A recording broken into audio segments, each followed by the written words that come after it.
హల్లెలూయా. ఎంతమంది సంతోషంగా ఉన్నారండి? హల్లెలూయా. సరే, దేవుని వాక్యంలో బైబిల్ మొత్తం మొదటి నుంచి చివరి వరకు ఎవరి గురించి ఉంటుందండి? గట్టి చెప్పండి. యేసుప్రభు కోసం ఉంటుంది. మొదటి నుంచి చివరి వరకు ఆయనే కనబడుతుంటారు. దేవుని వాక్యం చూద్దాం. రోమాపత్రిక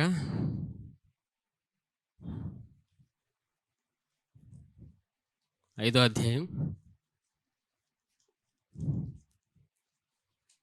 21వ వచనం. రోమాపత్రిక 5వ అధ్యాయం 21వ వచనం. 20, 21 కలిపి ఉంది చూడండి. మరియు అపరాధము విస్తరించినట్లు ధర్మశాస్త్రము ప్రవేశించెను, అయినను పాపము మరణమును ఆధారము చేసుకొని ఎలాగూ ఏలనో అలాగే నిత్యజీవము కలుగుటకై నీతి ద్వారా కృపయు మన ప్రభువు అయిన యేసుక్రీస్తు మూలముగా ఏలు నిమిత్తము పాపము ఎక్కడ విస్తరించెనో అక్కడ కృప అపరిమితముగా విస్తరించెను. పాపము ఎక్కడ విస్తరించెనో కృప అపరిమితముగా విస్తరించెను. ఈ మాట దేవుడు రాయించాడండి. ఇది దేవుని హృదయం. ఇది దేవుని హృదయం. ఎందుకంటే మానవుడు పాపం చేసిన తర్వాత మానవుడు ఆలోచిస్తున్నాడు, పాపం వల్ల మరి దేవుడికి వెళ్ళనని. ప్రశ్నలో ఉండిపోయినప్పుడు దేవుడు అద్భుతమైన సమాధానం మానవుడికి ఇచ్చాడు. పాపము ఎక్కడ విస్తరించినో అక్కడ కృప అపరిమితముగా విస్తరించెను. ఇది దేవుని హృదయం. దేవుని హృదయం ఎంత అద్భుతంగా ఉంటుందంటే మానవులకి అర్థమవట్లేదు. మానవుని ఆలోచన విధానం తెలుతున్నప్పుడు దేవుని హృదయం అర్థమవదు. మరి ఎలాగంటే ఆ సమయంలో పరిశుద్ధాత్మ దేవుడు మనకి దేవుని హృదయం కోసం బోధిస్తాడు. దేవుని హృదయం అర్థమవుతున్న కొలది ఈ జీవితాన్ని ఆయన నడిపిస్తాడు. ఆయన దేవుని కృపావాక్యం ఎంతగా అర్థమవుతుంటుందో ఆ వ్యక్తి ఎదుగుతూనే ఉంటాడు, ప్రతిదినం ఎదుగుతాడు. అందుకు దేవుని కృపావాక్యం గురించి ఎంతగా వింటుంటామో జీవితంలో అంత అభివృద్ధి చెందుతాం. దేవుడి హృదయం మానవుని యెడల అంత అద్భుతంగా ఉంది. గడిచిన సంవత్సరాల్లో దేవుని కృప కోసం బోధింపక దేవుడు శిక్షిస్తాడని, దేవుడు ఏదో చేస్తాడని భయపడుతూ బ్రతికాం. చాలా గడిచిన సంవత్సరాల్లో అందరూ విని ఉన్నాం. అంటే పాత నిబంధనలో దేవుడిని చూస్తేనే భయం వేసేది, దేవుడు శిక్షిస్తాడని. దేవుడిని శిక్షించేవాడిగానే చూపించారు. కానీ ఈ దినం దేవుడు తన అద్భుతమైన కృపను మనకు ప్రతి క్షణం ఆయన చూపిస్తున్నాడు. ఆయన మరి పాత నిబంధనలో కృప లేదంటే ఉంది, కృప ఉంది. మరి కృప ఎందుకు బోధించబడలేదు? పాత నిబంధనలో ఉన్న కృపను బోధింపక దేవుడు శిక్షిస్తాడని దేవుణ్ణి వేరే విధంగా చూసుకొచ్చారు. కానీ దేవుడు ఎంతగా మనిషిని ప్రేమిస్తాడంటే మనిషి ఊహకు కూడా అందదు.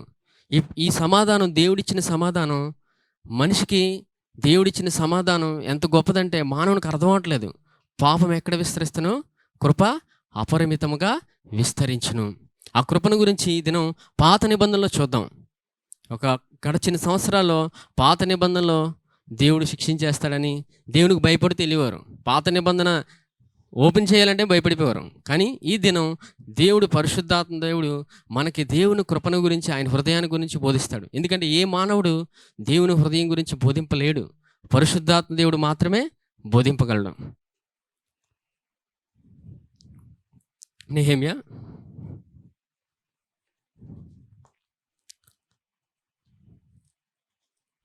9వ అధ్యాయం 6వ వచనం నుంచి చదువుతాను చూడండి. నీవే అద్వితీయుడైన యెహోవా, నీవే ఆకాశమును మహాకాశములను వాటి సైన్యమును భూమిని దానిలో ఉండినది అంతటిని సముద్రములను వాటిలో ఉండినది అంతటిని సృజించి వాటన్నిటిని కాపాడువాడవు. ఆకాశ సైన్యమంతయు నీకే నమస్కారము చేయుచున్నది. చూసారా, దేవుడి సృష్టినంతా ఆయనే కాపాడుతున్నాడు. ఆకాశ సైన్యమంతా నీకే నమస్కారం చేయుచున్నది. ప్రతిదీ దేవునికి నమస్కారం చేయుచున్నది. దేవుడు ఎంత గొప్పవాడంటే మనం ఆలోచిస్తే మన ఆలోచనకి అందదు. దేవుడు అంత గొప్పవాడు.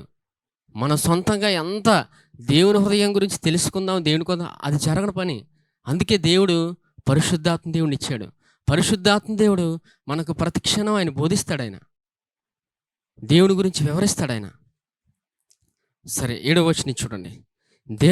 యెహోవా అబ్రహామును ఏర్పరచుకొని కల్దీల ఊరు అను స్థలము నుండి యువతలకు అతన్ని రప్పించి అతనికి అబ్రహామును పేరు పెట్టినవాడు నీవే. అతడు నమ్మకమైన మనసు గలవాడని ఎరిగి కనానీయులు, హెత్తీయులు, అమోరీయులు, పెరిజీలు, యోబుసీలు, గిర్గాషీలు అనే వారి దేశమును అతని సంతతి వారికిచ్చినట్లు అతనితో నిబంధన చేసిన వాడవు నీవే. సందర్భం ఏంటంటే, మానవుడు తప్పు చేసిన తర్వాత దేవుడికి దూరంగా వెళ్ళిపోతున్నప్పుడు దేవుడు మొదటిగా అవాదం చేసిన తర్వాత దేవుడే బలియార్పణ జరిగించి వరకు చర్మపు చొక్కాలు తొడిగించిన తర్వాత అలాగా మానవాళి విస్తరణ జరుగుతున్నప్పుడు దేవుడు అద్భుతంగా ఒక మనిషిని ఎన్నుకున్నాడు. అతను అబ్రహాముని ఎన్నుకున్నాడు. అప్పటికే పరిస్థితులు ఏమీ బాగాలేదు. దేవుని తప్ప మానవుడు ప్రతిదాన్ని ఆరాధించేవాడే. అబ్రహాం సమయంలో దేవుణ్ణి ఆరాధించేవారు ఎవరు లేరు. దేవుడు వెతికాడు. అబ్రహాము కనబడగా దేవుని అబ్రహామునే ఎన్నుకున్నాడు. అబ్రహాముని ఎన్నుకుని దేవుడు వాగ్దానం చేశాడు, నీ సంతతి నుండి నీ సంతతిని విస్తరించి నీకు ఆ సంతతి వారు కనాను దేశానికి వెళ్తారని. ఇజ్రాయేల్ని దేవుడు అబ్రహాం నుంచి మొదలుకొని ఇజ్రాయేల్ దేశం అంతా కనాను దేశానికి వెళ్ళాలని దేవుడు ఆశపడ్డాడు. ఆ వాగ్దానం ఇచ్చాడు, నీ సంతతి విస్తరిస్తుందని, నీ సంతతి ఇసుకరేణి వలె అవుతుందని, నీ సంతతి నక్షత్రముల వలె. దేవుడు అవన్నీ పలికి అబ్రహాంతో మాట్లాడి వాగ్దానం చేశాడు. చూడండి 9వ వచనం. నీవు నీతిమంతుడివై ఉండి నీ మాట చొప్పున జరిగించితివి. ఐగుప్తులో మా పితరులు పొందిన శ్రమను నీవు చూచితివి. ఎర్ర సముద్రముల వద్ద వారి మొరను నీవు వింటివి. ఫరోయు అతని దాసులందరూ అతని దేశపు జనులందరూ వారి ఎడల బహుగర్వముగా ప్రవర్తించినని నీకు తెలియగా నీవు వారి ఎదుట సూచక్రియలను మహత్కార్యములను చూపించితివి. అలాగును చేయటం వలన నీవు ఈ దినమందు ఉన్నట్టుగా ప్రసిద్ధి నొందితివి. మరియు నీ జనుల ఎదుట నీవు సముద్రమును విభాగించినందున వారు సముద్రము మధ్య పొడి నేలను నడిచిరి. ఒకడు లోతు నీట రాయి వేసినట్లు వారిని తరిమిన వారి అగాధ జలంలో నీవు పడవేసితివి. చూసారా, దేవుని అద్భుతములు ఎంత అద్భుతంగా ఉన్నాయి. గడిచిన దినాల్లో దేవుడు చెప్పాడు, మరలా ఈ దినం వాక్య రూపంలో దేవుడు చూపించి మాట్లాడుతున్నాడు. ఇజ్రాయేల్ ప్రజలు అబ్రహాం తర్వాత ఇజ్రాయేల్ అలాగా సంతతి పెరిగిన తర్వాత ఇజ్రాయేల్ ఏం చేశారంటే చివరికి ఐగుప్తీయుల చెరలోకి వెళ్ళినప్పుడు దేవుడు వారిని విడిపించి తీసుకొచ్చాడు బయటికి.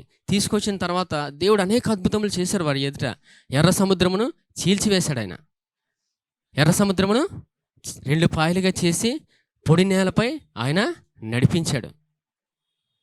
ఇంకా అనేక అద్భుతములు దేవుడు ఇజ్రాయేల్ ప్రజల కొరకు ఆయన చేసుకుంటూనే వెళ్ళాడు. దేవుడు అంతగా ప్రేమిస్తూనే ఉంటాడు. ఆయన ప్రేమ ఏ మానవుడు వివరించలేడు. ఆయన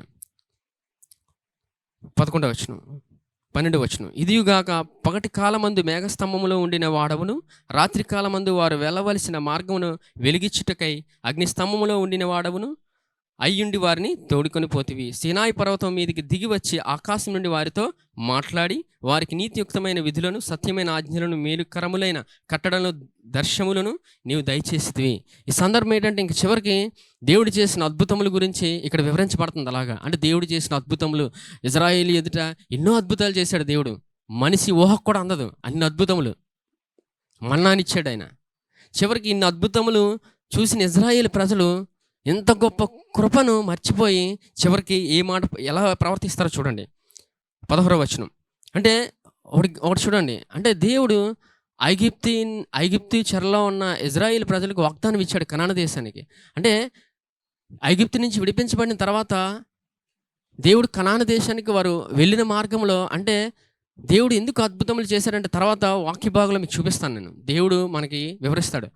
ఐగుప్తు నుండి కనానికి వెళ్ళడానికి 2 సంవత్సరాలు మాత్రమే జరుగుతుంది. 2 సంవత్సరాల్లో ఐగుప్తీయులు కనాను దేశానికి వెళ్ళిపోవచ్చు. కానీ 40 సంవత్సరాలు పట్టింది. ఎన్ని సంవత్సరాలమ్మా? 40 సంవత్సరాలు పట్టింది. ఎందుకంటే 40 సంవత్సరాలు ఎందుకు, అన్ని సంవత్సరాలు ఎందుకు, అంత అవసరం ఏంటి అని చూసుకుంటే ఇజ్రాయేల్ ప్రజల ప్రవర్తన తీరు చాలా విచిత్రంగా ఉంది. దేవుడిచ్చిన గొప్ప ఆశీర్వాదాన్ని వారే వెనక్కి వెళ్ళిపోయేవారు ఇజ్రాయేల్ ప్రజలు. చూడండి, ఇంకా చూద్దాం. మరి ఎందుకు 40 సంవత్సరాలు పట్టిందో ఈ సందర్భాన్ని చూస్తే అర్థమవుతుంది. 16వ వచనం చూడండి. అయితే వారును మా పితరులను గర్వించి లోబడనొల్లక నీ ఆజ్ఞలకు చెవి యొగ్గకపోయిరి. వారు విధేయులగుటకు మనస్సు లేనివారై తమ మధ్య నీవు చేసిన అద్భుతములు జ్ఞాపకం చేసుకొనక తమ మనస్సును కఠినపరచుకొని తాముండి వచ్చిన దాస్యపు దేశమునకు తిరిగి వెళ్ళుటకు ఒక అధికారిని కోరుకొని నీ మీద తిరుగుబాటు చేసిరి. అయితే నీవు క్షమించుటకు సిద్ధమైన దేవుడవును, దయావాత్సల్యతలు గలవాడవును, దీర్ఘశాంతమును, బహుకృపయు గలవాడునయ్యుండి వారిని విసర్జింపలేదు. చూసారా దేవుని యొక్క కృప ఎంత అద్భుతంగా ఉందో. దేవుడికి వ్యతిరేకంగా వెళ్ళిపోయారు, అయినా దేవుడు వారిని తోస్తారా? దేవుడు ఎంతగా వారిని మరలా ఆదరించాడో చూసారా. ఆయన కృపను చూపాడంట. పాత నిబంధనలో ఆయన కృప గురించి వివరించబడింది. అలాగే చూడండి, తర్వాత ఇంకే కృప ఇచ్చిన తర్వాత కూడా వారు మరలా ఏం చేస్తారో చూడండి. 18వ వచనం, వారు ఒక పోత దూడను చేసుకుని ఐగుప్తులోండి నువ్వు మమ్ము రప్పించిన దేవుడు ఇదే అని చెప్పి నీకు బహు విసుగు పుట్టించినను. చేత చూడండమ్మా, వారు ఎడారిలో ఉండగా నీవు బహు విస్తారమైన కృప కలిగిన వాడవై వారిని విసర్జింపలేదు. మార్గము గుండా వారిని తోడుకొని పోవుటకు పగలు మేఘస్తంభమును, దారిలో వారికి వెలిగించుటకు రాత్రి అగ్నిస్తంభమును వారి పైనుండి వెళ్ళిపోక నిలిచెను. చూసారా, మళ్ళీ దేవుడు కృప ఇచ్చిన తర్వాత ఏం చేశారు? ఒక దూడను చేసుకొని ఈ దూడే మమ్మల్ని ఐగుప్తు నుంచి తీసుకొని వచ్చిందని ఆరాధిస్తున్నారు. మరి దేవుడు విడిచిపెట్టాడా? సరే, దేవుడి కృప అర్థమవుతుందమ్మా. దేవుడి కృప ఎంత అద్భుతంగా ఉందో. దేవుడు విడిపించి తీసుకొస్తే ఒక దూడను తయారు చేసుకుని ఈ దూడే మమ్మల్ని తీసుకొచ్చిందని దూడను ఆరాధించడం మొదలెట్టారు. దేవుడిని పట్టించుకోలేదు. దేవుడు చేసిన అద్భుతాన్ని మర్చిపోయారు. మరి దేవుడు విడిచిపెట్టాడా? మళ్ళీ ఆయన కృపను చూపాడు. అంటే దేవుడు హృదయం ప్రతి క్షణం తెలుసుకుంటున్న కొలది మన హృదయం ఆనందంతో నిండిపోతుంటుంది. హల్లెలూయా. మళ్ళీ చూడండి, ఇక్కడ మొదట ఏం చూపించాడు దేవుడు? బహుకృపయు, బహు విస్తారమైన కృపయు. చూడండి, 17వ వచనంలో బహుకృపయు, 19వ వచనంలో బహు విస్తారమైన కృపయు ఆయన చూపాడంట. ఇంకా విడిచిపెట్టలేదు ఆయన. 20వ వచనం రండి, వారికి బోధించుటకు నీ ఉపకారాత్మను దయచేసితివి, నీవిచ్చిన మన్నాను ఇయ్యక మానలేదు, వారి దాహమునకు ఉదకమిచ్చితివి. చూసారా, దేవుడు ఎంత ప్రేమిస్తాడో. కృప ఇచ్చాడంట, బహుకృప ఇచ్చాడంట, చివరికి బోధించుటకు ఉపకారాత్మని ఇచ్చాడంట, ఆత్మను కూడా ఇచ్చాడు. అంటే దేవుడు ఎంతగా ఆయన హృదయాన్ని మన ఎదుట చూపిస్తూనే ఉంటాడు. ఆయన అంత అద్భుతంగా ఉంటుంది దేవుని హృదయం. మనం ఎంత వ్యతిరేకంగా వెళ్తుంటామో దేవుడు అంత కృపను చూపుతాడు ఆయన. అదే ఆయన కృప అంటే. ఆయన కృప గురించి వింటున్న కొలది జీవితంలోని ఆనందాన్ని అనుభవిస్తూనే ఉంటాం.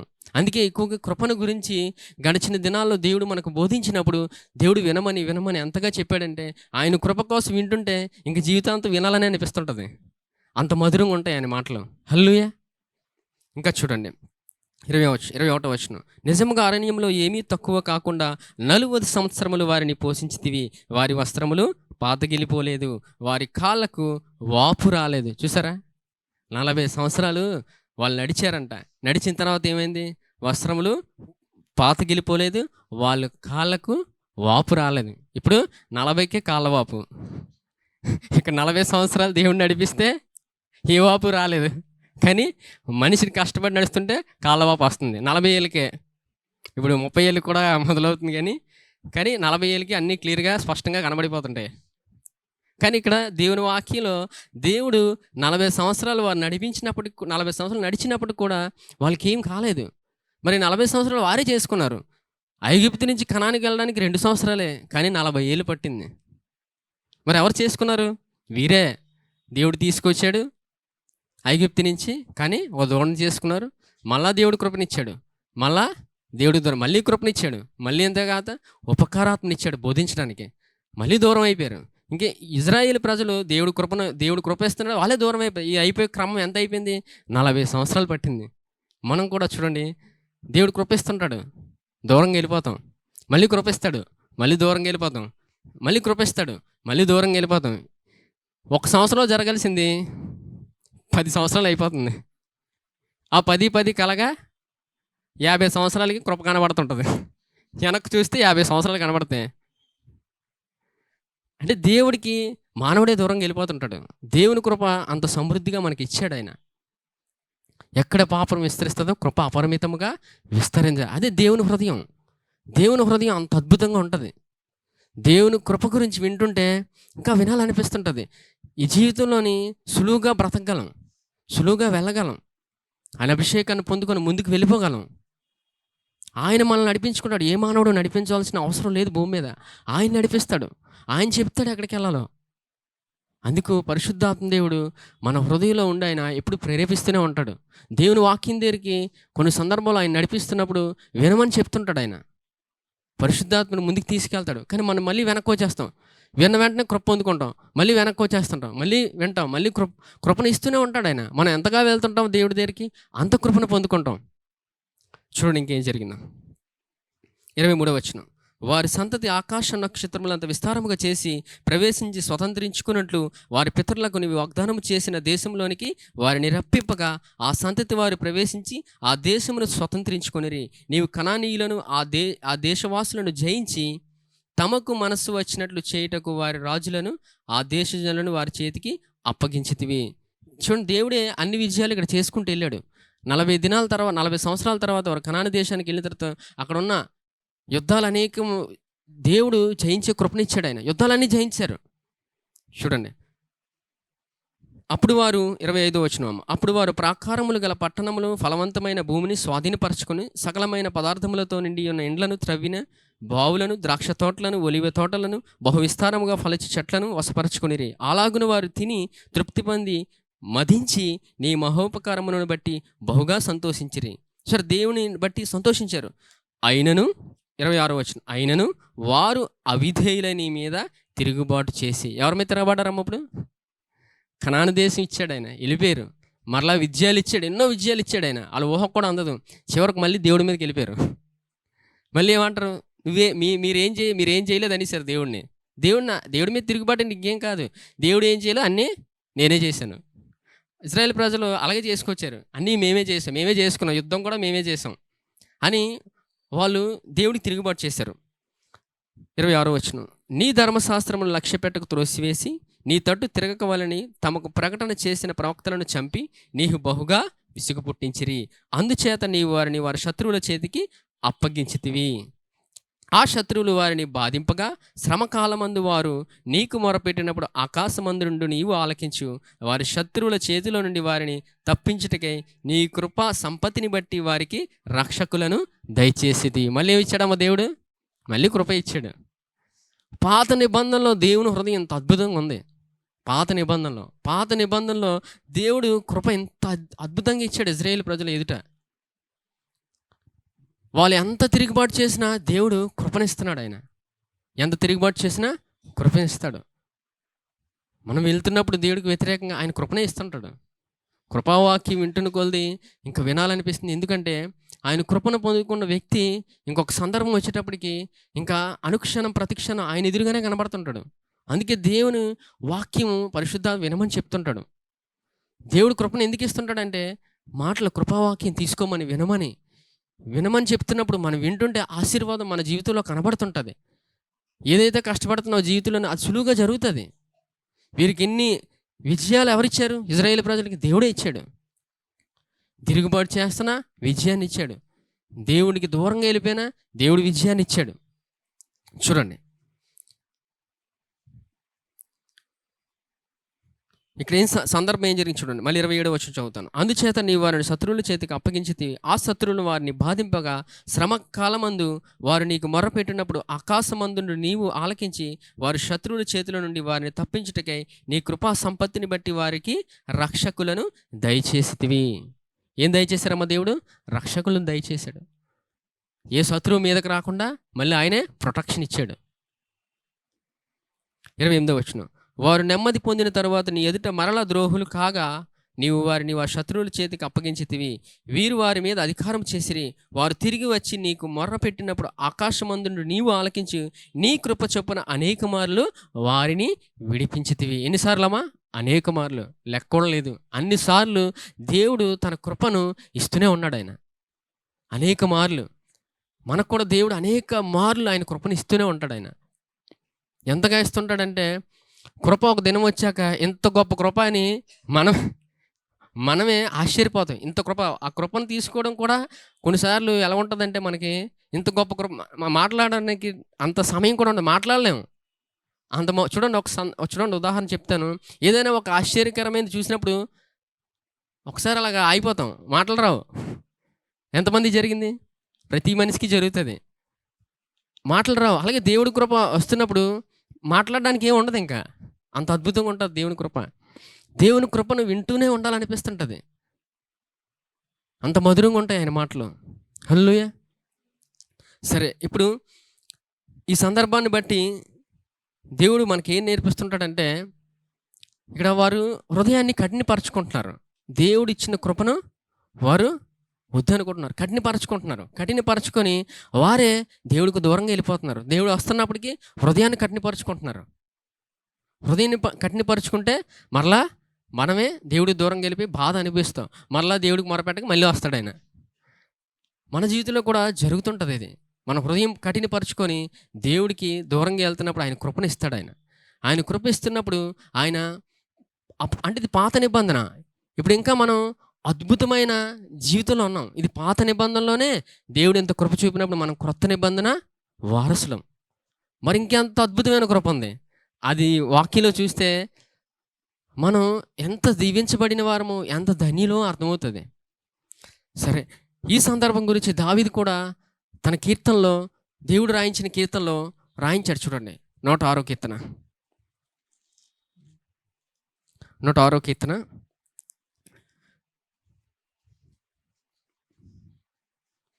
24వ వచనం నుంచి చదువుతాను చూడండి.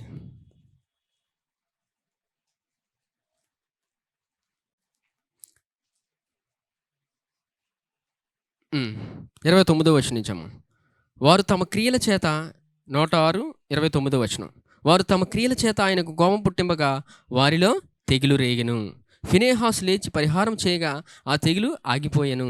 నిత్యము తరములన్నిటను అతనికి ఆ పని నీతిగా ఎంచబడెను. ఈ సందర్భం కూడా ఇప్పుడు దేవుడు మనకి వినిపించిన సందర్భంలోనిదే. అంటే వీరు ఇక్కడ దావీదు కన్నులు ఎవరిని చూస్తాయండి ఎక్కువ? ఆ చక్కని నేత్రములు యేసుప్రభునే చూస్తాయి. ఏ కీర్తనలో చూసినా దావీదు యేసుప్రభుని గురించి వివరిస్తూనే ఉంటాడు. ఇక్కడ చూసారా, 30వ వచనం. ఫినెహాసు లేచి పరిహారం చేయగా. ఎవరమ్మా అంటే అక్కడ దావీదు ఏం మాట్లాడుతుందంటే పరిహారం ఎవరు చేశారు? ఇక్కడ సందర్భం ఏంటంటే, ఫినెహాసు ఈ యాజకుడు ఇజ్రాయేలు ప్రజలు ఏం చేస్తారంటే, ఒక సందర్భంలో ఒక అన్యస్త్రీని తీసుకొచ్చేస్తాడు. ఇజ్రాయేలు ఒక అతను అన్యస్త్రీని తీసుకొచ్చి దేవుడు ఒక మాట చెప్తాడు, ముందే ఆజ్ఞిస్తాడు, అన్యులతో సహవాసం, అన్యుల దగ్గరికి వెళ్ళొద్దని. వీళ్ళు అన్యులతో సహవాసం చేసి వారు సందర్భం చూపిస్తాను. వారు చేసే విధానాల్లోకి వెళ్ళి ఇష్టం వచ్చినట్టు ప్రవర్తిస్తున్నప్పుడు వారు ఇంకా ఆగిపోక ఒక వ్యక్తి, ఇజ్రాయేలు వ్యక్తి ఒక అన్య స్త్రీని తీసుకొచ్చేస్తాడు. ఆ సమయంలో వచ్చినప్పుడు వీరు మాట వెనక తెగులు వచ్చిన తర్వాత ఫినెహాసు ఏం చేస్తాడంటే ఆ స్త్రీని తీసుకొచ్చిన వ్యక్తిని కూడా చంపేస్తాడు ఫినెహాసు. ఎప్పుడైతే చంపేస్తాడో తెగులు ఆగిపోద్ది. అప్పటికే తెగులుతో చాలామంది చనిపోతారు. దేవుడు మాట వినక ఇజ్రాయేల్ ప్రజలు ఇలా ప్రవర్తిస్తుంటారు. అయినను దేవుడు తన కృప చూపి ఆ తెగుల్ని ఆగిపోయేలాగా దేవుడు ఒక వ్యక్తిని లేపి వాడుకున్నాడు అక్కడ. ఇదే సందర్భం. ఈ సందర్భం గురించి చూద్దాం. సంఖ్యాకాండం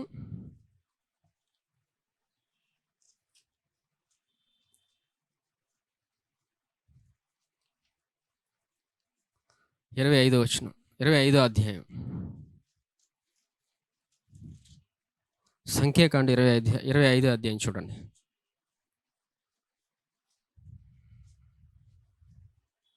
సంఖ్యాకాండం 25వ అధ్యాయం మొదటి నుంచి చదువుతాను చూడండి.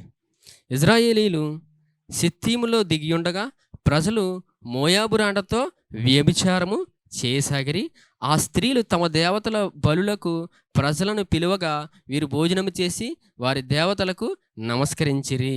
అట్లు ఇజ్రాయేలీలు బయల్షెబూరుతో కలిసి కొనినందున వారి మీద యెహోవా కోపము రగులుకొనెను. ఏం రేక్కుందండి? యెహోవా కోపము రగులుకుంది. ఏం చేశారు వీళ్ళు? అన్యుల ప్రతిమలకు ఏం చేశారు? ఇక్కడ వారి దేవతలకు నమస్కారం చేసి అట్లు ఇజ్రాయేలీలు బయల్షెబూరుతో కలిసి కొనినందున వారి మీద యెహోవా కోపము రగులుకొనెను. అంటే దేవుడి మాటను వినలేదు వాళ్ళు. ఎప్పుడైతే అన్యులతో కలిసి వారితో ఇష్టం వచ్చినట్లు వారు చేసిన విధానాల్లోకి వెళ్ళి ప్రవర్తించినప్పుడు దేవుని కోపము రగులుకొన్నప్పుడే తెగులు వచ్చింది. చూడండి, 4వ వచనం. అప్పుడు యెహోవా మోషేతో ఇట్లనెను, నీవు ప్రజల అధిపతులను అందరినీ తోడుకొని యెహోవా సన్నిధిని సూర్యునికి ఎదురుగా వారిని ఉరితీయుము. అప్పుడు యెహోవా కోపాగ్ని ఇజ్రాయేలీల మీద నుండి తొలగిపోవునని చెప్పెను. కాబట్టి మోషే ఇజ్రాయేలీల న్యాయాధిపతులను పిలిపించి, మీలో ప్రతివాడును బెల్షెబూరుతో కలిసి కొనిన తన తన వంశములలోని వారిని చంపవలనని చెప్పెను. ఇదిగో మోషే కన్నుల ఎదుటను ప్రత్యక్షపు గుడారము యొక్క ద్వారమునొద్ద ఏడ్చుచుండిన ఇజ్రాయేలీల సర్వ సమాజము యొక్క కన్నుల ఎదుటను ఇజ్రాయేలీలో ఒకడు తన సహోదరుల యొద్దకు ఒక మిద్యాను స్త్రీని తోడుకొని వచ్చెను. ఎవరిని తీసుకొచ్చాడమ్మా? ఒక మిద్యాను స్త్రీని, ఒక అన్యురాలను తీసుకొస్తాడు చివరికి. అప్పటికి తెగులు రేగిపోయింది, చాలామంది చనిపోయారు కూడా. చూద్దాం. సమాజము నుండి 6వ వచనం. ఇదిగో మోసే కన్నుల ఎదుటను ప్రత్యక్షపు గుడారము యొక్క ద్వారమునొద్ద ఏడ్చుచుండిన ఇజ్రాయేలీల సర్వ సమాజం యొక్క కన్నుల ఎదుటను ఇజ్రాయేలీలో ఒకడు తన సహోదరుల యొద్దకు ఒక మిద్యాను స్త్రీని తోడుకొని వచ్చెను. యాజకుడైన అహరోను మనువడను ఎలియాజరు కుమారుడైన ఫినెహాసు అది చూచి సమాజం నుండి లేచి ఈటను చేత పట్టుకొని పడక చోటికి ఆ ఇజ్రాయేలీల వెంబడి వెళ్ళి ఆ ఇద్దరిని, అనగా ఆ ఇజ్రాయేలీని ఆ స్త్రీని కడుపులో గుండా దూసిపోవునట్లు పొడిచెను. అప్పుడు ఇజ్రాయేలీల నుండి తెగులు నిలిచిపోయాను. ఫినెహాసు ఏం చేశాడమ్మా? లేచి ఇజ్రాయేలు తీసుకొచ్చిన ఆ స్త్రీని ఇద్దరిని చంపేశాడు. ఎప్పుడైతే చంపిగానే తెగులు ఆగింది. అప్పటికి ఎంతమంది చనిపోతారో చూడండి. 9వ వచనం. 24,000 మంది ఆ తెగులు చేత చనిపోయారు. చూసారు ఎంతమంది చనిపోయారో?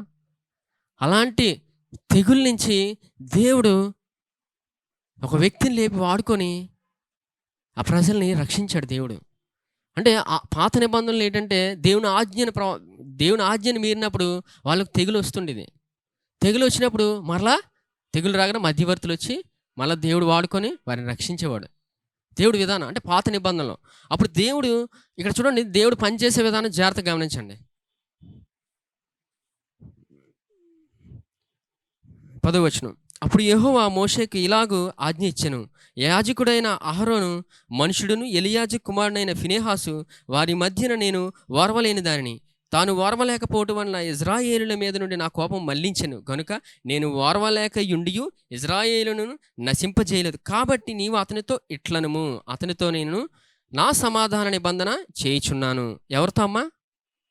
ఎవరితో సమాధాన నిబంధన చేస్తాడు దేవుడు? మళ్ళీ చదువుతాను వినండి. 10వ వచనం. అప్పుడు యెహోవా మోషేకు ఇలాగ సెలవిచ్చెను. ఎవరికి సెలవిచ్చాడమ్మా దేవుడు? మోషేకు సెలవు. ఎవరి గురించో చూడండి. యాజకుడైన అహరోను మనుమడును ఎలియాజు కుమారుడైన ఫినెహాసు లేచి ఎప్పుడైతే ఇద్దరిని చంపినప్పుడు తెగులు ఆగిపోయిందో ఆ ఫినెహాసు కోసం దేవుడు మోషేతో మాట్లాడుతున్నాడు. వారి మధ్యన నేను ఓర్వలేని దాన్ని తాను ఓర్వలేకపోవడం వలన ఇజ్రాయేలుల మీద నుండి నా కోపం మళ్లించెను గనుక నేను ఓర్వలేక ఇండియు ఇజ్రాయేలును నశింపజేయలేదు. కాబట్టి నీవు అతనితో ఎట్లనము, అతనితో నేను నిబంధనను నా సమాధాన నిబంధనను చేయుచున్నాను. అంటే చూడండి ఇక్కడ దేవుడు ఎలా పనిచేస్తున్నాడో. ఫినెహాసు లేచి, యాజకుడైన ఫినెహాసు లేచి వారిద్దరిని చంపినప్పుడు తెగులు ఆగిపోయింది, అనేక మంది రక్షించబడ్డారు. మరి ఇప్పుడు ఫినెహాసు చేసినప్పుడు దేవుడు ఫినెహాసుతోనే కదా మాట్లాడాలి. మరి ఎవరితో చెప్తున్నాడు దేవుడు? మోషేతో చెప్తున్నాడు. లీడర్ ఎవరు అక్కడ? అంటే దేవుడు పనిచేసే విధానం జాగ్రత్తగా గమనించండి. చాలామంది అనుకుంటారు, నేను చాలా సంవత్సరాల నుంచి చర్చికి వెళ్ళిపోతున్నాను, నాకు అన్నీ తెలుసు, దేవుడు నాతోనే డైరెక్ట్గా మాట్లాడేస్తాడని. ఇక్కడ సందర్భం గమనించండి. దేవుడు ప్రతిదీ లీడర్కి చెప్తాడు. ఎవరు చెప్తారమ్మా? లీడర్. దేవుడు పెడతాడు. అది దేవుడు నిర్ణయిస్తేనే అన్నీ జరుగుతాయి. దేవుడు నిర్ణయించకుండా దేవుడు ఏ మనుషులు పుట్టుకొని రారు. దేవుడి విధానాలు అవన్నీ. ఇక్కడ ఫినెహాసు కోసం దేవుడు మాట్లాడి సమాధాన నిబంధన ఆయన ఏర్పాటు చేస్తున్నాడు. ఇక్కడ ఈ సందర్భంలో చూస్తే ఫినెహాసు ఒక మధ్యవర్తిగా కనబడుతున్నాడు. ఫినెహాసు ఎవరు కనబడుతున్నారమ్మా? మధ్యవర్తిగా కనబడుతున్నాడు. మధ్యవర్తిగా ఉన్న వ్యక్తి ఎలా ఉంటాడంటే, ఇది ఫినెహాసు సూచనగా మనం చూస్తే ఫినెహాసు గురించి మరలా దావీదు మాట్లాడాడు. ఎందుకంటే అక్కడ జరిగింది ఏంటంటే, లెగిచి ఆ వ్యక్తి ఇద్దరిని చంపినప్పుడు ఆ తెగులు ఆగింది. కానీ ఇది ఎప్పుడు పాత నిబంధన. తెగులు వచ్చిన తర్వాత చేసిన సందర్భం ఇది.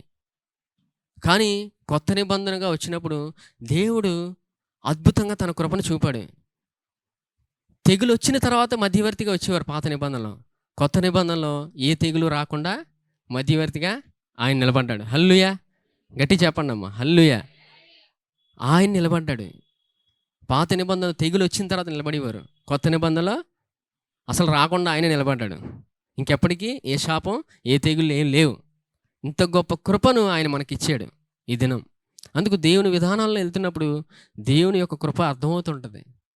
అందుకే దేవుని విధానాల్లో ఉండమని గడిచిన సంవత్సరాల్లో అనేక సార్లు దేవుడు బోధించాడు.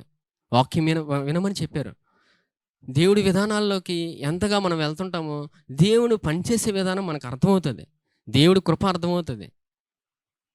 పరిశుద్ధాత్మ దేవుడు మన విధానంలోకి వెళ్తే పరిశుద్ధాత్మ దేవుడు కూడా పనిచేస్తుంటాడు. ఎవరు పని చేస్తారమ్మా? పరిశుద్ధాత్మ దేవుడు పనిచేస్తాడు. కుమారుడి గురించి మనకి అనేక విషయాలు జ్ఞాపకం చేస్తాడు దేవుని విధానంలోకి వెళ్ళినప్పుడు.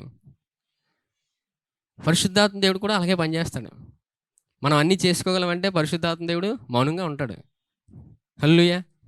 అందుకు దేవుని విధానాల్లోకి వెళ్తున్నప్పుడు దేవుని విధానాలు, దేవుడు పనిచేసే విధానం, దేవుని కృపను ఎలా పొందుకోవాలో, దేవుడు ఎలాగా నడిపిస్తాడనేది పరిశుద్ధాత్మ దేవుడు బోధింపగా మనకి అన్నీ అర్థమవుతాయి ఈ జీవితంలో. ఇప్పుడు మధ్యవర్తిగా నిలబడిన యేసుప్రభు ఆయన మన కోసం నిలబడి ఎన్ని అద్భుతాలు మనకి ఇంకా ఎన్నడూ ఏ తెగులు ఏ శాపం లేకుండా ఆయనే నిలబడ్డాడు. ఇప్పుడు ఇంత గొప్ప కృపనిచ్చాడు ఆయన. హెబ్రీయులకు రాసిన పత్రిక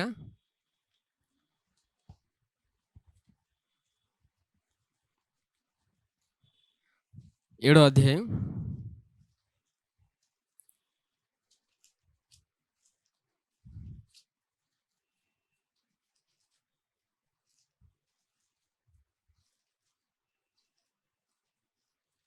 7వ అధ్యాయం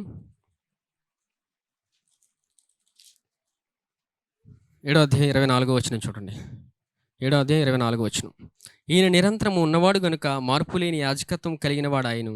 ఈయన తన ద్వారా దేవుని యొద్దకు వచ్చేవారి పక్షమున విజ్ఞాపనము చేయుటకు నిరంతరము జీవించుచున్నాడు గనుక వారిని సంపూర్ణముగా రక్షించుటకు శక్తిమంతుడై ఉన్నాడు. ఎవరమ్మా? మనల్ని సంపూర్ణంగా రక్షించుటకు ఆయన శక్తిమంతుడై ఉన్నాడు. ఆయన మనకు అంటే మధ్యవర్తి అంటే చెప్తాను చూడండి. దేవుడికి మనిషికి మధ్య ఉన్న వ్యక్తి మధ్యవర్తి. ఆయన దేవుడితోని ఉంటాడు, మనుషులతోనే ఉంటాడు. ఆయన యేసుప్రభు. ఇంకా మధ్యవర్తి అంటే మీకు సులువు చెప్తాను. పెళ్ళిళ్ళు ఎంతమంది చేసుకున్నారండి? ఎక్కువ మంది ఇక్కడ చేసుకున్న వాళ్ళే ఉన్నారు. పెళ్ళి చేసుకునేటప్పుడు అటు పెళ్లి కూతురి కుటుంబస్తుల్ని, పెళ్ళికొడుకు కుటుంబస్తుల్ని ఎవరు కలుపుతారు? మధ్యవర్తి కదా. మధ్యవర్తి ఏటి చెప్తే అబ్బాయి కోసం అది నమ్మేస్తారు. అవునా కదా? అబ్బాయి గనుడు, ఏ అలవాటు లేదు, ఏమీ లేదు, చాలా మంచోడు, అందరినీ గౌరవిస్తాడు, ఇంకా అన్ని మంచి విషయాలు చెప్పేస్తుంటారు. పెళ్ళి అయిన తర్వాత అమ్మాయికి తెలుస్తుంది. అంటే మధ్యవర్తి ఏం చెప్తే అది నమ్మేస్తారు, నమ్మేసి పెళ్లి చేసుకుంటారు. అర్థమైందమ్మా? పెళ్ళిళ్ళు ఇప్పుడు జీవితంకి పెళ్ళి అనేది జీవితమే కదా. 2-3 నెలలే ఉంటారా? సంవత్సరం జీవితం అంతా ఉంటారా? చెప్పండి. సంవత్సరం మొత్తం పెళ్ళి అనేది చాలా విలువైంది, బహుఘనమైంది. దేవుడు రాయించాడు. వివాహం జరిగేటప్పుడు కూడా మధ్యవర్తి ఉంటాడు. 2 కుటుంబాలకి మధ్యవర్తి ఏం చెప్తే అది గుడ్డిగా నమ్మేసి పెళ్లి చేసుకుంటారు. అవునా? ఈ విధానం మనకు తెలుసు. అలాగే దేవుని విధానంలోకి వస్తే చాలా అద్భుతంగా ఉంటుంది. ఇది మనుషుల విధానాలండి. మనుషులు ఏంటంటే వెళ్ళిపోతారు. మనుషులు ఏం చెప్పినా ఈజీగా చేసుకొని వెళ్ళిపోతారు. ఆ టైంలో అస్సలు ఆలోచించం, వెళ్ళిపోతాం. తర్వాత దేవుని వాక్యం దగ్గరికి వస్తే మధ్యవర్తి యేసుప్రభు మనకు దేవుడికి మధ్య ఆయన ఉన్నారు. అటు దేవుడికి మనిషికి మధ్యలో ఆయనే ఉన్నారు. ఆయన నిలబడిపోయారు మధ్యవర్తిగా. ఇంకా ఎంత ఆశీర్వదించబడిన వారం అంటే మనం భూమి మీద ఆయన కృపను ఇంకా అనుభవిస్తూనే ఉంటాం. ఎందుకంటే ఇంకా ఆయన అడ్డుగా నిలబడిపోయారు. ఇంకా మనం ఎన్ని విన్యాసాలు చేస్తున్నా ఇంకా రావడానికి నో ఛాన్స్. ఇక్కడ చూడండి, మళ్ళీ ఒకసారి రండి, నెహెమ్యాకి ఒకసారి రండి.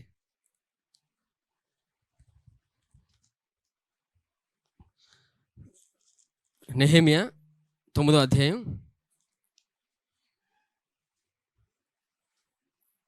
8వ వచనం చూడండి. నెహెమ్యా 9:8 వచనంలో అతడు నమ్మకమైన మనసు గలవాడని ఎరిగి కనానీయులు, హిత్తీయులు, అమోరీయులు, పెరిజీలు, యోబీసీలు, గిర్గాషీలు అని వారి దేశమును అతని సంతతి వారికి ఇచ్చినట్లు అతనితో నిబంధన చేసిన వాడు నీవే. అతని సంతతికి, అతనంటే ఎవరమ్మా? యేసుప్రభువే. వీరందరూ సేవ్ అయిపోవడానికి కారణం ఏంటో తెలుసమ్మా? దేవుడు ఎంత కృప చూపడానికి. పాత నిబంధనలో ఆయనకి వాగ్దానం చేశాడు దేవుడు. ఎవరు ఆయన? యేసుప్రభు. దేవుడు యేసుప్రభుకి వాగ్దానం చేశారు ఆయన. అందుకు వీరు ఎన్ని విన్యాసాలు చేసినా ఆయన కృప చూపుతూనే ఉన్నాడు. ఎన్ని విన్యాసాలు చేసి దేవుడు చేసిన మేలును మర్చిపోయి దేవుడికి వ్యతిరేకంగా వెళ్ళినప్పటికీ ఇక్కడ వాగ్దానం చేయబడింది. ఎప్పుడైతే దేవుడు వాగ్దానం చేశాడో ఆ వాగ్దానం మీద ఈ ప్రజలు ఎంత విన్యాసాలు చేసినా ఆయన కాపాడుకుంటూ రక్షించుకుంటూ ఆయన పాత నిబంధనలో ఆజ్ఞ అతిక్రమిస్తే ఇంకా మరణమే. పాత నిబంధనలోని అంత విధానం ఏంటంటే ఆజ్ఞ అతిక్రమిస్తే ఇంకా మరణమే మనిషికి. చూడండి, దావీదు కూడా 2 తప్పులు చేస్తాడు. దావీదు ఎన్ని తప్పులు చేస్తాడు? భయంకరమైనవి 2. ఆ స్త్రీని తీసుకుంటాడు, ఆమె భర్తను కూడా చంపేస్తాడు. 2 మరణాలు ఉన్నాయి దావీదుకి. ఎన్ని మరణాలు? దావీదు రక్షించబడ్డాడు. ఎవరు రక్షించారు? దేవుని కృప రక్షించింది. దావీదు చూశాడు. ఆ నేత్రములు ఎప్పుడైతే యేసుప్రభుని చూసాయో సేవ్ అయిపోయాడు. హల్లెలూయా. దేవుడు అంతగా మనల్ని కాపాడుతూ రక్షిస్తుంటాడు. అందుకు దావీదు ఎప్పుడు దేవుని హృదయానుసాడని ఎందుకు దేవుడు రాయించాడంటే యేసుప్రభుని చూస్తుంటాయి కళ్ళు. యేసుప్రభుని చూడగా దేవుని కుమారుడు వస్తున్నాడని తెలియగా ఇంకా దేవుని కుమారుడు ద్వారా మానవాళంతటికీ రక్షణ అని తెలిసినప్పుడు దావీదు కీర్తనలు అనేక సార్లు దేవుని కుమారుడు గురించి వివరిస్తూనే ఉన్నాడు. దావీదుకి తెలుసు దేవుని కృప కోసం ఆయన వస్తున్నాడు, ఆయన కృపతోనే మానవాళంతటికీ రక్షణ వస్తుందని. ఇంత గొప్ప కృప మనం పొందుకున్నాం. హల్లెలూయా. మనం అందరం కొత్త నిబంధన వారలం. ఎవరమ్మా? కొత్త నిబంధన వారు. ఈ కొత్త నిబంధనలో ఏం జరిగింది చూడండి. మళ్ళీ రండి, హెబ్రీయులకు రాసిన పత్రిక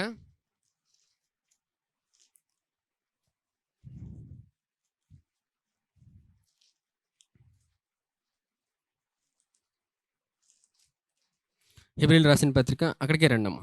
4వ అధ్యాయం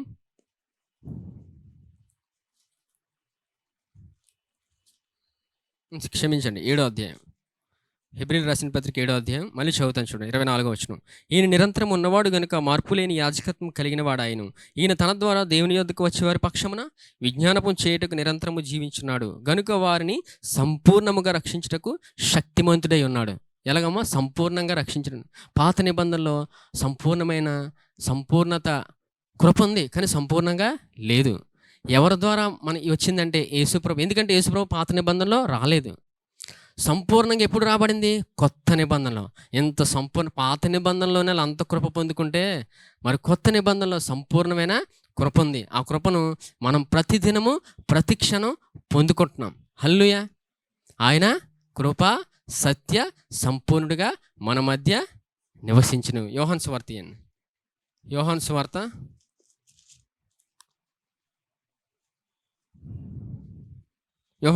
1వ అధ్యాయం 14వ వచనం. యోహాను సువార్త 1:14. ఆ వాక్యము శరీరధారి అయి కృపా సత్య సంపూర్ణుడిగా మన మధ్య నివసించెను. తండ్రి వలన కలిగిన అద్వితీయ కుమారుని మహిమ వలె మనము ఆయన మహిమను కనుగొంటిమి. హల్లెలూయా. ఆ వాక్యం ఎలాగొచ్చిందమ్మా? కృపా సత్య సంపూర్ణుడుగా మన మధ్య నివసించెను. ఇప్పుడు ఆయన ఉన్నారు. ఏ రూపంలో? వాక్య రూపంలో. ఈ మాట చాలు జీవితానికి. ఆయన వాక్య రూపంలో ఉన్నాడు. ఆయన ఏ రూపంలో ఉన్నారమ్మా? అబద్ధం చెప్తున్నానా? దేవుని వాక్యంలో దేవుడు రాయించాడా? దేవుడు రాయించాడు. ఆయన వాక్య రూపంలో ఉన్నాడు. ఆయన ఆ వాక్య రూపంలో ఉన్న ఆ కృపా సత్య సంపూర్ణుడు ఆయన వాక్యం వింటుంటే ఆ కృపతో నింపుతూనే ఉంటాడు. అది ఆగదు. అది మనం వెళ్ళి అయిపోవాలి తప్ప అది ఆగదు. ఇప్పుడు కొలాయి వస్తుంటుంది. కొలాయి ఇప్పినప్పుడు ఏమొస్తుందండి? వాటర్ వస్తుంది. వాటర్ దగ్గరికి వెళ్ళి నించుంటే సరిపోద్దా? లేకపోతే కొలాయిని అడుగుతామా ఇంకా జల్లండి అని? ఇంకెవరినైనా పక్కన నిలబెట్టి మన మీదకి రావాలని చేస్తామా? లేదు కదా. కొలాయి ట్యాప్ ఇప్పినప్పుడు వెళ్ళి నించుంటే సరిపోద్ది, మనల్ని తడిపేస్తుంది. అలాగే దేవుని కృప మన మన మన చుట్టూ ఆవరించి ఉన్నది. మనంతటా ఆయన కృపే ఉంది. ఇప్పుడు అదే కృపాకాలం. ఈ కృపలో ఉన్నాం మనం. ఈ కృపను గురించి మనం ఎంతగా తెలుసుకుంటాం, అభివృద్ధి చెందుతాం, వ్యక్తిగతంగా ఎదుగుతాం, అన్ని విషయాలు అభివృద్ధి చెందుతూనే ఉంటాం. మరి ఎందుకు ఇంత గొప్ప కృప ఇచ్చి కూడా దేవుడు మనకి ఇంత కృపతో మనం నింపబడి ఉన్నప్పుడు, ఇంత కృపతో మరి ఎందుకు జీవితంలో ఆశీర్వాదం కనిపించదు? ఎందుకు సమాధానంగా ఉండలేం? ఎందుకు ఇన్ని జరుగుతున్నాయి జీవితంలో అనే ప్రశ్న ప్రతి మనిషికి ఉంటుంది. ఎందుకు జరుగుతున్నాయి? మరి దేవుడు ఇంత గొప్ప దేవుడు కదా, పాత నిబంధనలో చూస్తే పాత నిబంధనలో ఉన్న వారసులకి ఆయన కృపనిచ్చి నడిపించాడు కదా, మరి కొత్త నిబంధన వారసుల్లో ఏ తెగులు లేకుండా ఏ శాపం లేకుండా ఆయనే నిలబడ్డాడు కదా. ఇప్పుడు ఇంత కృప ఇచ్చిన దేవుడు సంపూర్ణంగా మరి ఎందుకు బాధ అనిపిస్తాం, ఎందుకు ఇన్ని కష్టాలు వస్తున్నాయంటే దానికి ఒకటే సమాధానం. మానవుడు తనకు బలం ఉందని అనుకొని వ్యక్తిగతంగా సొంతంగా ట్రై చేస్తాడంట. మానవుడు ఎప్పుడు నాకు బలం ఉంది, నేను చేయగలను, నేను సాధించగలను అని కష్టపడతాడంట. అందువలన దేవుడు సహాయం కనబడదు మనిషిలో. దేవుడు సహాయం అందుకే కనబడదు. దేవుడు కృప ఉంది, మనిషే దేవుడికి దూరంగా వెళ్ళిపోతాడంట. అది ఏ విధంగా అంటే, నాకు శక్తి ఉంది, నాకు బలం ఉంది, నేను చేయగలను, నేను ఏమైనా సాధించగలనని మానవుడు లోపల ఫీల్ అయ్యి దేవుని ఎదుట కృప పొందుకోకుండా ముందుకు వెళ్ళిపోతుంటాడు. అందుకే కనబడవు ఏమీలు, అందుకే ఎదుగుదల కనబడదు. అందుకు దేవుని విధానంలో వెళ్తున్నప్పుడు, దేవుడు పనిచేసే విధానం ఏంటి వాక్యంలో తెలుసుకున్నప్పుడు, దేవుడు ఎలా పనిచేస్తాడో తెలుసుకున్నప్పుడు, అర్థమైనప్పుడు, ఇంకా అర్థమవకపోతే పరిశుద్ధాత్మ దేవుడిని అడిగినప్పుడు ఆయన పనిచేసే విధానం మనకు అర్థమవుతుంది. స్పష్టంగా నేర్పిస్తాడు ఆయన. పరిశుద్ధాత్మ దేవుడు చెప్తాడు ఎలాగ ఆధారపడాలి, ఎందుకంటే ఇక్కడ ప్రతి ఒక్కరు బలహీనలు ఉన్నారు. దేవుడు తెలుసు మనం బలహీన కొన్ని సందర్భాల్లో ప్రతి మనిషికి లోపం ఉంటుంది. ఆ లోపం అనేది ఏ మానవుని ఎదుటి చెప్పాల్సిన అవసరం లేదు. దేవుడికి చెప్తే ఆయన నేర్పిస్తాడు. మానవుని ఎదుటికి నాకు ఈ లోపం ఉంది, ఈ ప్రాబ్లం ఉంది, నేను అసలు ఏం చేయలేను అని చెప్పుకుంటే మానవులు ఏం చేస్తారు, ఆ లోపాన్ని పైకెత్తేస్తారు. మానవుడు చేసే పని ఏంటి, లోపాన్ని ఎత్తి చూపిస్తారు. అది దేవుడి దగ్గరికి వెళ్ళామనుకో, దేవుడు ఏం చేయాలో నేర్పిస్తాడు. ఆయన ఎలాగ ముందుకెళ్ళాలో ఆయన చెప్తాడు. ఆయన ఏం చేయాలో పరిశుద్ధాత్మ దేవుడు నేర్పించి ముందుకు తీసుకెళ్తూనే ఉంటాడు. అందుకే ప్రయాసపడి భారం మోసుకున్న సమస్యలారా నా యొద్దకు రండి, నేను మీకు విశ్రాంతి కలుగజేతును. ఎంతగా ఆయన దగ్గరికి వెళ్తుంటామో ఆయన మనకి కృపనిచ్చి విశ్రాంతితో నింపి మనల్ని నడిపిస్తాడు. ఆయన ఇంత గొప్ప కృపను ఆధిక్యత మనకి ఇచ్చాడు. ఆయన పాత నిబంధనలో ఉన్న ఇజ్రాయేల్ ప్రజలు దేవుని కృపను వచ్చినప్పటికీ ఆయన పొందుకోలేపని ఎందుకు అయ్యారంటే, దేవుడు మేలు చేస్తున్నప్పటికీ మర్చిపోయేవారు. మర్చిపోయి మరలా దేవుడు మాకేం చేశాడు అనేవారు. అయినను దేవుడు వాళ్ళని ప్రేమించాడు. ఒక సందర్భంలో దేవుడు మనం చదివాం, దేవుడు తీసుకొచ్చినప్పటికీ ఎంత ఎంత అజ్ఞానం అంటే, దూడను చేసుకొని మరి ఈ దూడ తీసుకొచ్చింది అనేసారు. అది ఎంత అజ్ఞానం అది. అంటే దేవుడు అయినా కృప చూపాడు. ఆయన విస్తారమైన కృప అంత సమృద్ధిగా చూపుతూనే ఉన్నాడు ఆయన. ఇప్పుడు మనం క్రొత్త నిబంధన వారసులం. ఇప్పుడు మనకు మధ్యవర్తిగా యేసుప్రభు ఉన్నారు. ఇంకా ఎన్నడూ ఏ శాపము లేకుండా ఆయన మధ్యవర్తిగా నిలబడ్డాడు. ఆయన పాత నిబంధనలో వచ్చిన తర్వాత మధ్యవర్తి వచ్చేవాడు. పాత నిబంధనలో తెగులు వచ్చిన తర్వాత వచ్చేవారు. ఇప్పుడు కొత్త నిబంధనలో ఏ తెగులు రాకుండా ఆయనే ఉన్నాడు. ఆయన అందుకు మన జీవితంలో ఎలా బ్రతకాలి, ఏం చేయాలి, నేను ముందుకెళ్ళాలి, ఏం చేయాలని ప్రశ్నలు వెంటాడుతున్నప్పుడు ఆయన మీద ఆధారపడితే, ఆయన విధానాల్లోకి వెళ్తే దేవుడు నేర్పిస్తాడు. చాలా సులువుగా నేర్పిస్తాడు. ఈ భూమి మీద ఆయన కృప అంతా ఆవరించి ఉంది. అందుకే దేవుని వాక్యం ఏం సెలవిస్తుంది, పాపం ఎక్కడ విస్తరించినో కృప అపరిమితంగా విస్తరించి ఉందంట. అంత కృపలో మనం ఉన్నాం. ఇప్పుడు మనల్ని ఎవరేం చేయగలరు?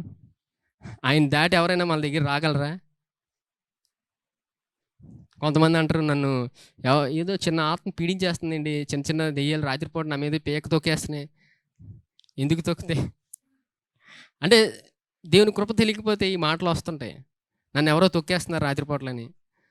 దేవుడు కుమార్తెవి కుమారుని నన్ను నమ్ముతుంటే నిన్ను నీ సరౌండింగ్లోకి రావడానికి అవి బడిపెడతాయి. నువ్వు యేసుక్రీస్తుని దేవుడిని నమ్ముతుంటే, నేను యేసుక్రీస్తుని దేవుడి నీతిని అని నమ్ముతుంటే ప్రతిదినము ఆశీర్వాదంతో నింపబడుతుంటాం. ఆయన జ్ఞానంతో నడిపించబడతాం. ఇంత గొప్ప కృపను ఆయన మనకి ఇచ్చాడు. ఆయన ఏనాడు బలహీనల్ని, నాకు లోపం ఉంది ఇవి అని క్రిందకి అలాగా మనమే దేవుడికి దూరంగా వెళ్ళిపోకుండా దేవుని దగ్గరకు వచ్చినప్పుడు, దేవుడికి చెప్పినప్పుడు ఆ బాధను, ఆ బలహీనతను చెప్పినప్పుడు దేవుడు నేర్పిస్తాడు. దేవుడు నేర్పించి జ్ఞానం ఇచ్చి నడిపిస్తాడు. ఆయన కృపనిస్తాడు. ఆయన కృప ఇచ్చినప్పుడు విజయం చూస్తాం. ఇజ్రాయేల్ ఎలా ప్రజలైతే దేవుడికి వ్యతిరేకంగా వెళ్ళినప్పుడు కూడా దేవుడు కృపనిచ్చినప్పుడు విజయాన్ని చూశారు. విజయాన్ని చూసి జీవితంలో ముందుకు వెళ్ళేవారు. మరలా ఇజ్రాయేల్ ప్రజలు మళ్ళీ అదే సందర్భంలో 10వ అధ్యాయంలో మళ్ళీ మేము అన్నీ చేసేస్తామని ముందుకు వస్తారు. మళ్ళీ అంటే పాత నిబంధనలు అలా ఉండేది. మళ్ళీ మేము అన్నీ చేయగలం, మేము ఆజ్ఞలు పాటించేస్తాం అనుకునేవారు. ఏ మానవుడు ధర్మశాస్త్రాన్ని పాటించలేడు. ఆయన నెరవేర్చి చేసి చూపించి మొత్తం ఆయన కృపనిచ్చి ఆయన తండ్రి కుడిపార్శన ఆసీనుడైనారు. ఇప్పుడు మనలో పరిశుద్ధాత్మ దేవుడు ఉన్నారు. కుమారుడు గురించి ఎప్పుడు మనకి పరిశుద్ధాత్మ దేవుడు వివరిస్తాడు. అందుకు ప్రతిదినము నమ్మాల్సింది ఏంటంటే, నేను యేసుక్రీస్తునందు దేవుని నీతిని అని నమ్మాలి. ఇంత అద్భుతమైన కృపను ఇచ్చాడు ఆయన. ఈ మాట పలుకుతున్నప్పుడల్లా దేవుని కృపను అనుభవిస్తాం. దేవుడు ఆనందపడుతుంటాడు. దేవుని కుమారుని ఎంతగా మీరు మహింపరుస్తారో దేవుడు ఆనందిస్తాడు. నేను యేసుక్రీస్తునందు దేవుని నీతిని అని మాట పలికితే దేవుడు ఆనందిస్తాడు. దేవుని కుమారుని ఎంతగా మహింపరుస్తామో దేవుడు ఆనందిస్తున్నప్పుడు మన జీవితంలో ఆశీర్వాదము అన్నీ కనబడతాయి. హల్లెలూయా. సరే, ఈ సమయంలో రొట్టె ద్రాక్షరసం తీసుకో. ఈ రొట్టె ఆయన శరీరానికి సాదృశ్యంగా ఉంది. ఆయన శరీరంలో మానవుని యొక్క ప్రతి బాధను, శిక్షను ఆయన తీసుకున్నాడు. ఆయన ప్రతి శిక్షను తీసుకున్నాడు. ఆయన తీసుకొని ఆయన ఆరోగ్యాన్ని మనకిచ్చాడు. ఆయన ఆరోగ్యంతో మనల్ని నింపుతున్నాడు. అందుకు ప్రతిదినము ఆయన పొందిన దెబ్బల వల్ల నాకు స్వస్థత కలుగుచున్నదని నమ్మి ఈ రొట్టెలో పాలు పంచుకోవాలి. ఈ సమయంలో కూడా ఆయన పొందిన దెబ్బల వల్ల నాకు స్వస్థత కలుగుచున్నదని నమ్మి తీసుకోండి.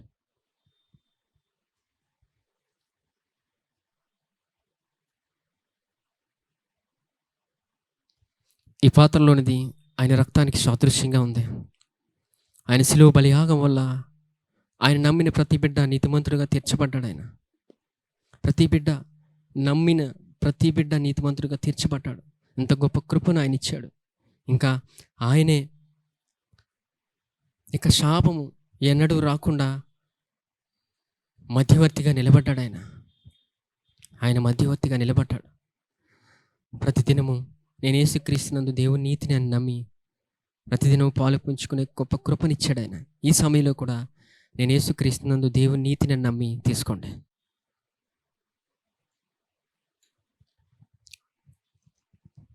పరిశుద్ధుడైన తండ్రి, మీకు వందనాలు దేవా. మీరు మాట్లాడిన విధానం బట్టి వందనాలు ఆయన. ఇంత గొప్ప కృపను మా అందరి ఏళ్ళ మీరు చూపుతున్న విధానం బట్టి వందనాలు. మీరు ఎంతో కృపనిచ్చారయ్యా.